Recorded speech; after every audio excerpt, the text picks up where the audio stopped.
Hi అండి, AK4 multi ఛానల్కి స్వాగతం. ఇప్పుడు మనం తెలుసుకోబోయేది అరతల నొప్పితో బాధపడుతుంటే దీనికి ఒక చిన్న చిట్కా అండి.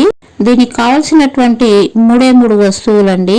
ఒకటి సొంటి, రెండోది నెయ్యి, మూడోది పాత బెల్లం అండి. ఇప్పుడు సొంటి కొద్దిగా తీసుకోవాలి, చిన్న చిన్న ముక్కలు చేయాలి. చిన్న మంట పైన నెయ్యి వేసి దాంట్లో దూరగా వేయించి పక్కన పెట్టుకొని చల్లగైన తర్వాత బాగా పొడి చేసుకోవాలండి. తర్వాత పాత బెల్లము, సొంటి ఒకంతలుంటే బెల్లం వచ్చి 2 అంతలండి. ఉదాహరణకు 100 గ్రాములు సొంటి తీసుకున్నారనుకోండి, 200 గ్రాములు పాత బెల్లం తీసుకోవాలండి. ఇవి 2 కలిపి మెత్తగా దంచి గాజు సీసాలో నిల్వ చేసుకోవాలండి. రోజు 2 పూటలు తీసుకోవాలండి, ఉదయము సాయంత్రము తీసుకోవాలి. ఇది 1/2 స్పూన్ గాని 1 స్పూన్ గాని తీసుకోవాలండి. భోజనానికి ముందు 1 గంట ముందు కొద్ది కొద్దిగా చప్పరిచ్చి తినాలండి.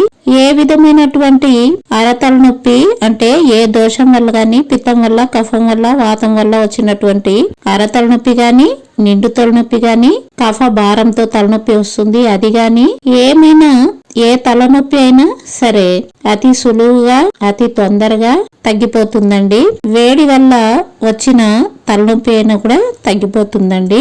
దాంతో పాటు అజీర్ణం కూడా చాలా బాగా తగ్గుతుందండి. ఇంతకు ముందు ఒక ఆకుతో ఈ తలనొప్పి తగ్గుతుంది అని చెప్పడం జరిగిందండి. మా ఛానల్ చూడండి, కుప్పింటాకుతో కూడా ఈ పార్శ్వపు తలనొప్పి తగ్గుతుంది చెప్పాను. ఈ చిట్కా మీకు నచ్చినట్టయితే లైక్ చేయండి, షేర్ చేయండి, సబ్స్క్రైబ్ చేయండి. థ్యాంక్ యూ అండి.